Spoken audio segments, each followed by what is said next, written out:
জীবন ভজনের জন্য, মনুষ্য জীবন ঈশ্বর আরাধনার জন্য, এই জীবনের সার্থকতা ঈশ্বর প্রাপ্তির জন্য। কিন্তু সেই কর্মটাই সুগ্রীবের মতো আমাদের বাদ পড়ে গেল। সুগ্রীব কি করলো? রাজ্য পেল, স্ত্রী পেল, সমস্ত মর্যাদা পেয়ে 4 মাসের মধ্যে রামের কুশলতা পর্যন্ত জিজ্ঞাসা করতে কোনোদিন যায়নি। এই হলো জীবের, আগেই বলেছি সুগ্রীব হলো জীবের প্রতীক। আমরা কি পাই? সংসার পাই, স্ত্রী পুত্র, জাগতিক সুখ পাই, পেয়ে সেই দিয়ে আসা কথা ভগবানের কাছে, যার জন্য সব পেয়েছি, সেই তার অন্বেষণার কি সংকেত দেখুন রামায়ণ। সুগ্রীব রাজ্য পেয়ে, নাচ গান ভোগ ঐশ্বর্য পেয়ে 4 মাসের, ওই 4 মাস প্রভু কি করছিলেন? 4 মাস প্রভু চাতুর্মাস্য ব্রত পালন করছিলেন। রঘুপতি রামচন্দ্র বর্ষার সময় এসে যায়, ঋষিমুনির সাথে উনি চাতুর্মাস্য ব্রত, এই ত্যাগ বৈরাগ্যের ব্রত পালন করছিলেন। 4 মাস পূর্ণ হলে লক্ষণকে রঘুপতি রাম বললেন, জীবের দশা আর সুগ্রীবের দশা এক।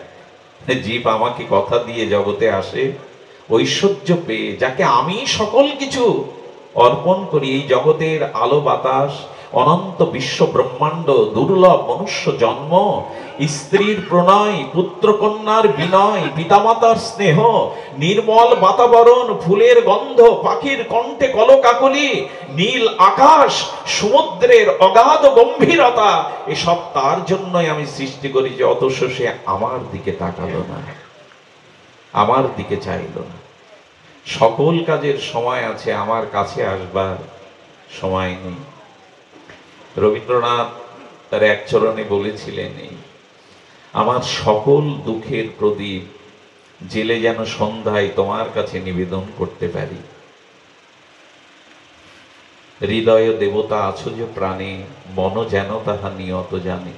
কবিগুরু বললেন, হৃদয় দেবতা আছো যে প্রাণে, মন যেন তাহা নিয়ত কই জানে কই। তিনি আমার মধ্যে আছেন, আমার হৃদয়ে আছেন, হৃদয়ের স্বর। তিনি তো হৃদয়ে আছেন কই জানি না তো। আমি বাহির পানে চোখ মেলেছি, হৃদয় পানে। কত বড় অকৃতজ্ঞ আমরা হলে, আমার মতো মানুষ জীব হলে এটা হয়। এই জগৎ সৃষ্টি করলেন আমার আপনার জন্য। এই যত গন্ধ গান, এই যত সুন্দরের মেলা, জগতের আনন্দ যজ্ঞে আমার নিমন্ত্রণ। ভগবান আমাকে নিমন্ত্রণ করেছেন এই আনন্দ যজ্ঞে। এই জগৎটা আনন্দেরই, শুধু দুঃখে ভরা না। সেই আনন্দ যজ্ঞে নিমন্ত্রণ পেলাম, কিন্তু যার নিমন্ত্রণ পেলাম তার প্রতি কৃতজ্ঞতা নাই। রাম বললেন, লক্ষণ, যে বানে আমি বালিকে বধ করেছি, আগামীকাল সকালে সেই বানেই আমি সুগ্রীবকে বধ করব। খুব ধ্যান দিতে হবে, কতটি সংকেত অপেক্ষা করছে আমাদের জন্য। এদিকে দৃষ্টি দিন, পাঠের মধ্যে অন্যদিকে দৃষ্টি না দেওয়াই উচিত, যাই ঘটুক। কি বলছিলাম?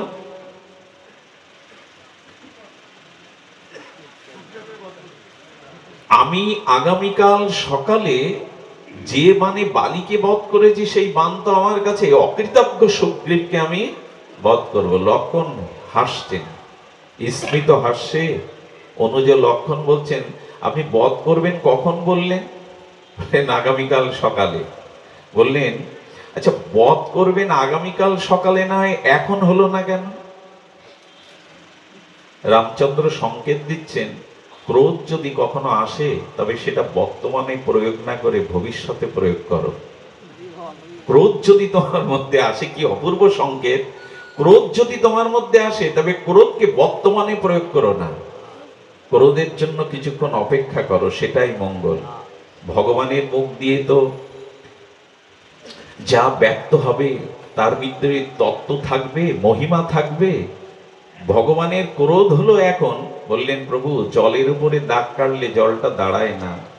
আমি জানি রঘুপতি, হে প্রভু, তুমি কাল সকালে ভুলেই যাবে তোমার ক্রোধের কথা, অনুমতি দাও এই মুহূর্তে আমি ওকে বধ করে আসি। লক্ষণকে তখন ক্ষমাশীল ভগবান, দয়াময় কারুণ্যমূর্তি ভগবান বললেন, আর সন্ধ্যার মধ্যে যদি সুগ্রীব আমার চরণে আসে তো আসে, তাহলে কালকেই তুমি বা আমি ওকে বধ করব।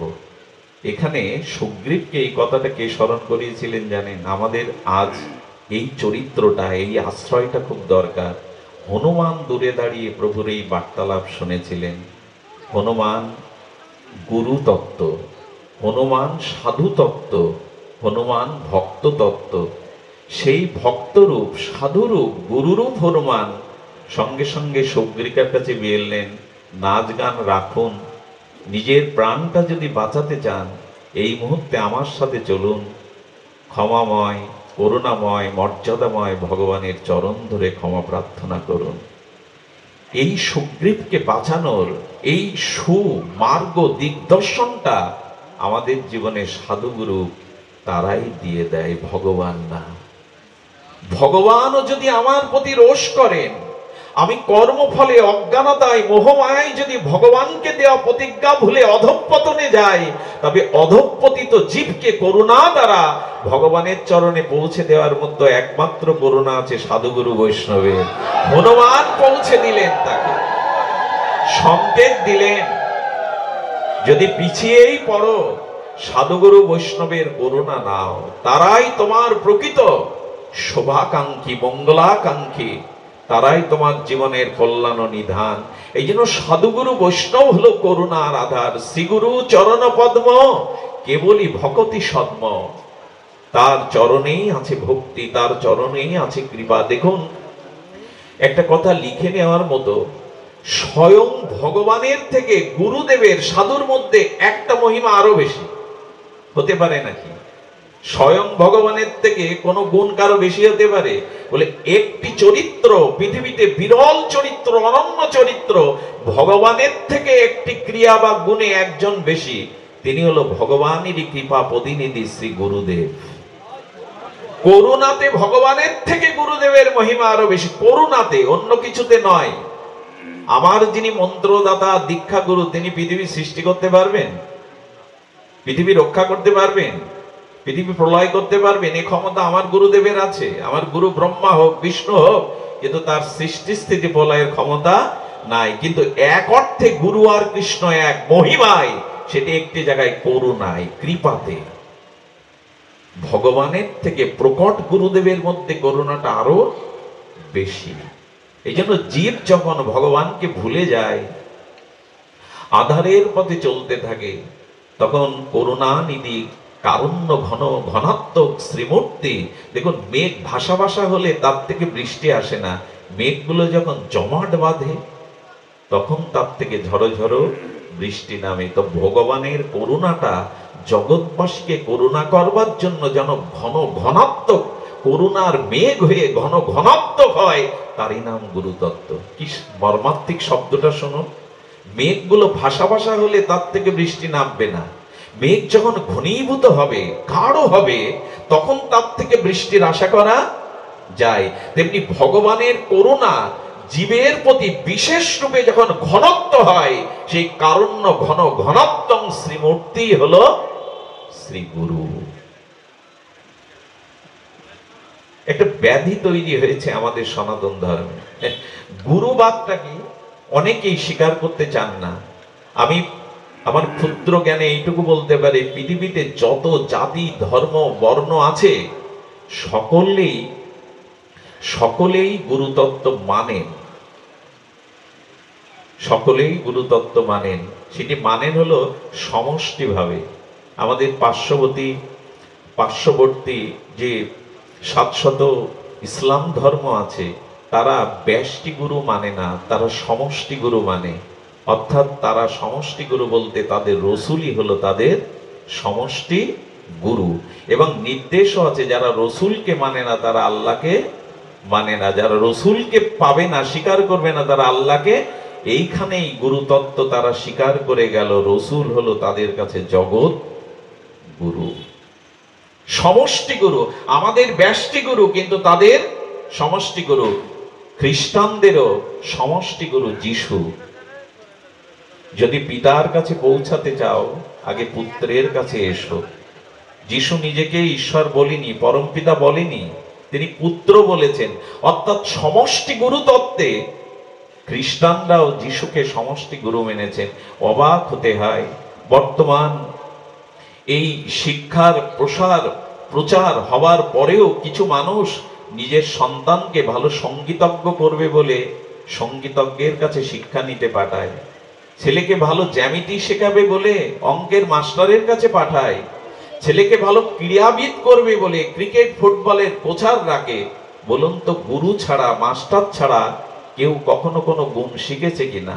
সকল বিষয়ে আমরা গুরুতত্ত্ব স্বীকার করি, অথচ জীবন গঠনের জন্য, ভগবত ভজনের জন্য একজন সদ্গুরুকে অনেকেই পিতামাতা, গার্জেন, শিক্ষিত মানুষ মানতে চান না। সঙ্গীত কার কাছ থেকে শিখেছেন? আপনি শিক্ষা কার কাছ থেকে নিয়েছেন? আপনি ক্রীড়াবিদ ছাড়া, কারো কাছ থেকে প্রশিক্ষক ছাড়া কোনো ক্রীড়াবিদ তৈরি হয় কখনো? সবখানেই গুরু মানেন, অথচ জীবন গঠনের জন্য একজন সদ্গুরুর প্রয়োজন আমরা বোধ করি না। এটা অহমিকা, এটা নিজের গর্ববোধ। এই জন্য সনাতন বৈদিক সভ্যতা গুরুতত্ত্বের উপরে দাঁড়িয়ে, পৃথিবীতে কোনো দিন কেউ কোনো শিক্ষা পায়নি, কোনো তত্ত্ব পায়নি কোনো না কোনো গুরু ছাড়া। এই জন্য হনুমানজির কৃপায় সুগ্রীব ফিরে পেল। কথাগুলি শুষ্ক, কিন্তু তাৎপর্য হলো ভক্তিকে অন্বেষণ করা আমাদের জীবনের এখন একান্ত প্রয়োজন। এই ভূমিকাটায় আসবার জন্য, এই প্রতিপাদ্য বিষয়ে স্থাপন করবার জন্য এতখানি ভূমিকা। আসুন জীবনে ভক্তিকে অন্বেষণ করি, সীতাকে অন্বেষণ করি। কিন্তু অন্বেষণ তো করব, চাইলেই কিন্তু পাবো না। আচ্ছা, রাবণ কাকে চাইল? রাবণ সীতাকে চেয়েছিল তো? চেয়েছিল না? সীতাকে চেয়েছিল তো। এটা রাবণের কি অপরাধ ছিল? সীতা যদি ভক্তির অধীশ্বরী হয়, সীতা যদি লাদিনী শক্তি ভক্তি দেবী হয়, ভক্তিকে চাওয়া কি অপরাধ? তো কথা বলবেন, অপরাধ নয়। আচ্ছা, শূর্পণখা কাকে চাইলো? রামকে চাইলো। ভগবানকে চাওয়া কি অপরাধ? কিন্তু এদের দুজনের পতন হলো কেন? আচ্ছা, এর মধ্যে কেউ কি বলবে, মানে এর মধ্যে আমরা কেউ কি স্বীকার করব যে ভগবানকে চাওয়া উচিত নয়, ভক্তিকে চাওয়া উচিত নয়?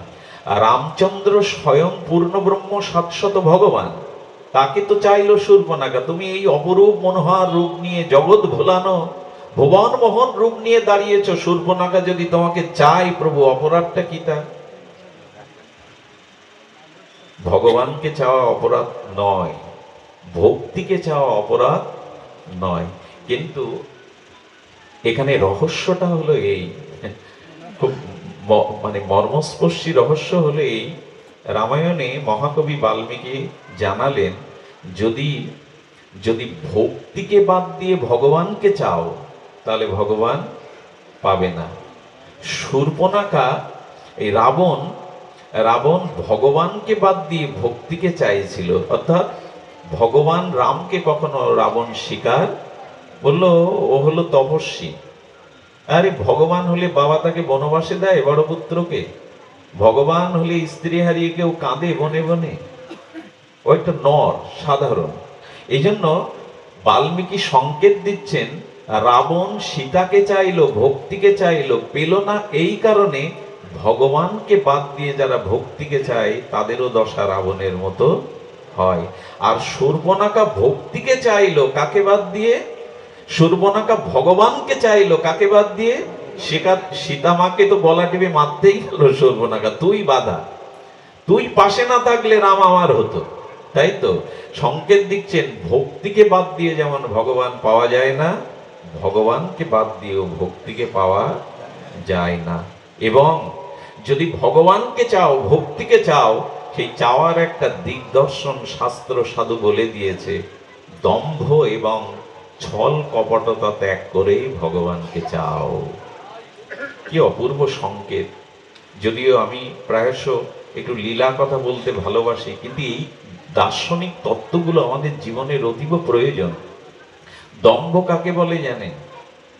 আমার ভেতরকার, আমার যে গুণ, আমার যে স্তর, যেটুকু আমি বাইরে যেমন তার থেকে অধিক করে প্রভাব ফেলতে চাই, এরই নাম হলো দম্ভ। আমার ভেতরের আমার গুণ, আমার স্তর যে পর্যন্ত, আমি যখন বাইরে তার অধিক করে প্রকাশ করতে চেষ্টা করি, এরই নাম দম্ভ। আজ এই কারণেই ভগবানকে চেয়ে, ভক্তিকে চেয়েও আমাদের নাক কান কাটা যায়। শূর্পণখা শুধু চাইলো না, নাক কানও কাটা গেল। যার মধ্যে ছল আছে, কপটতা আছে, দম্ভ আছে, সে চাইলে কি হবে? পাবে তো না, বরঞ্চ তার নাক কান কাটা মানে সম্মানও হানি হবে, কারণ সে পাবে না, পাবে না। এই জন্য শাস্ত্রে বলছেন দম্ভ এবং ছল। ছল তো আপনারা জানেন, শূর্পণখা এখন যেটা বিউটি পার্লার বলে, ও সেইখান থেকে নকল হয়ে এসেছিল। কুরূপটাকে দেখে, হ্যাঁ, হাতে লম্বা লম্বা লোক রেখেছে, নোকটা রাখাটা, এটাকে এটাকে আমাদের শাস্ত্রটিকে অনুমোদন করেনি, কারণ নোক একটা বিষাক্ত জিনিস। হ্যাঁ, যারা ইন্টারনেটে অনেক কাজ করেন একটা দুটো রাখতে পারেন, কিন্তু এই যে হাতে পায়ে নখ রাখাটা, জেনে রাখুন, যার এই হাতে নখ আছে, কোনো না কোনো জীব কোনো না কোনো দিন তার দ্বারা হিংসা, তার তার উপরে হিংসা সে প্রয়োগ করবেই। নখ বিষাক্ত আমি জেনেছি, ঠাকুরমার কাছে শুনতাম, যে ঘাটা শুকিয়ে গেছে ওখানে একটা নখের আঁচড় দেবেন, দেখবেন ঘাটা আবার পুনরায় প্রকাশ হবে, এতটা বিষাক্ত। এই জন্য অকারণে শোভা বাড়ানোর জন্য হাতে নখ রাখাটা উচিত নয়। কোনো না কোনো প্রাণী আপনার দ্বারা হিংসার প্রয়োগ হবেই হবে। এই জন্য শাস্ত্রে বলা আছে এগুলি যত সম্ভব এড়িয়ে চলা উচিত। তো শূর্পণখাও এরকম সব সেজে গুজে এলো, অর্থাৎ ছল করে এলো। ছল করে এলো, তো ছল করে ভগবানকে পেয়েছে আজ পর্যন্ত কেউ? আর দেখুন, রামচন্দ্রও দেখালো এই জগতের এই যে রমণীয় রমণী, এই যে কাম কামনা মোহিনী রূপ ধরে তোমার সামনে আসে, তুমি যদি বাঁচতে চাও তাহলে আমার আদর্শ নাও।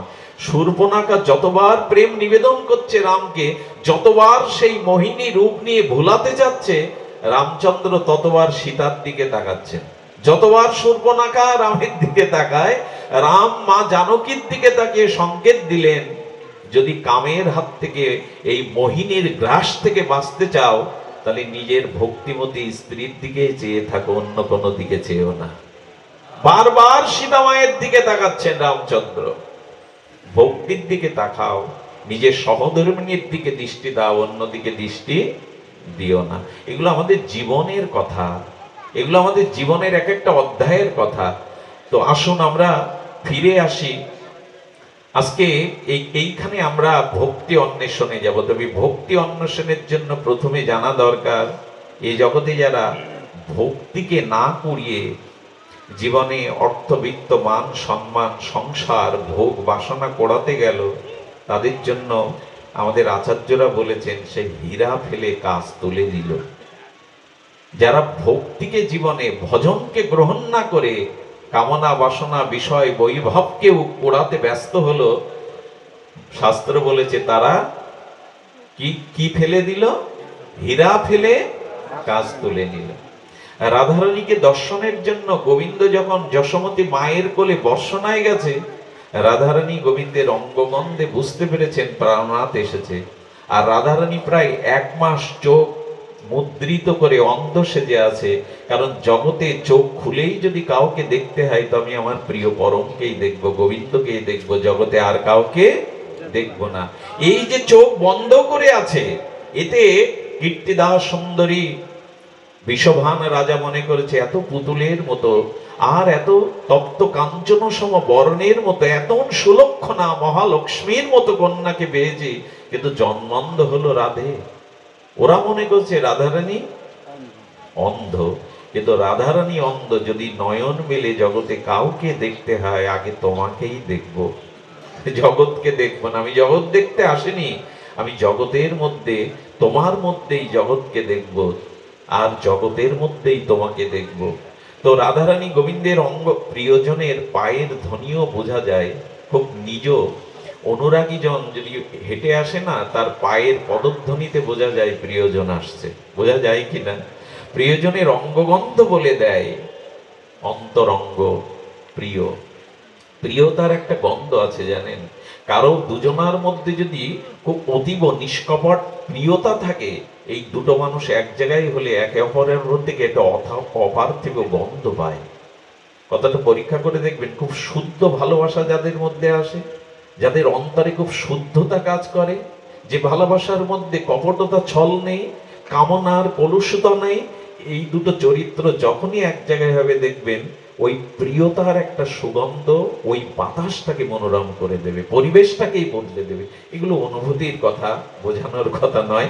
প্রিয়তার একটা গন্ধ আছে, কি বললাম? প্রিয়তার একটা গন্ধ আছে। তো শাস্ত্রে বলছে রাধারানী প্রিয়তমের, প্রিয় পরমের, সুন্দরের, মনোহরের সেই অঙ্গ গন্ধ বুঝতে পেরেছে, ছটফট করছে রাধারানী। কিন্তু মায়েদের একটা অভ্যাস হলো, শিশু সন্তানকে কোলে নিয়ে যদি বাইরে কারো বাড়িতে যায় তবে কোল ছাড়া করতে চায় না। মা যশোদা আষ্টে বিষ্টে উনি কোলে করে করে বাহু বন্ধনে আবদ্ধ করে রেখেছেন। গোবিন্দ বললেন, মা শত বাধা দিলেও আমাকে একজন আহ্বান করছে, মা আমি আর তোমার কোলে দাঁড়াতে পারবো না। কিন্তু চতুর শিরোমণি গোবিন্দ করলেন কি, মা যশোদার গলে গজমতি হার ছিল, সেই গজমতি মুক্তার হার অঙ্গুলি দিয়ে কেটে দিয়েছেন। যেই হার কেটে দিয়েছে মুক্তাগুলো ঝরঝর করে আর পাকা বারান্দার উপরে ছড়িয়ে পড়েছে। মা যশোদা দেখছে এগুলি মহামূল্যবান, তাড়াতাড়ি অবহেলায় কৃষ্ণকে ফেলে রেখে দিয়ে মুক্তা কোড়াতে ব্যস্ত হলো। রাধারানীর দর্শনের নিমিত্তে গোবিন্দে যাওয়ার আগে পিছন ফিরে যেন যশোদাকে লক্ষ্য করে জগৎকে বলল, তোমরাও আমাকে হৃদয় থেকে হারিয়ে ফেলো যখন মণি কোড়াতে ব্যস্ত হও আমাকে ফেলে, যখন মণিকাঞ্চন কোড়াতে ব্যস্ত হও আমাকে ফেলে, তখন আমিও দূরে সরে যাই। ভাগবত কি অদ্ভুত সংকেত দিয়েছে। ঠিক তদরূপ যারা ভগবানের ভজনকে ফেলে সংসারকে নিয়েই চিরজীবন ব্যস্ত থাকলো, ভোগ বাসনা নিয়ে, তারা মুক্তা ফেলে দিয়ে, পরশ পাথর ফেলে দিয়ে কাঁচের টুকরোই হাতে নিল। এই প্রশ্নের উত্তরে বলি, কাঁচ ফেলে নিয়ে যদি পরশ পাথর ফেলে দেন, কাঁচ তুলে নিয়ে, দুঃখ ঘুচবে কি? অভাব পূরণ হবে কি?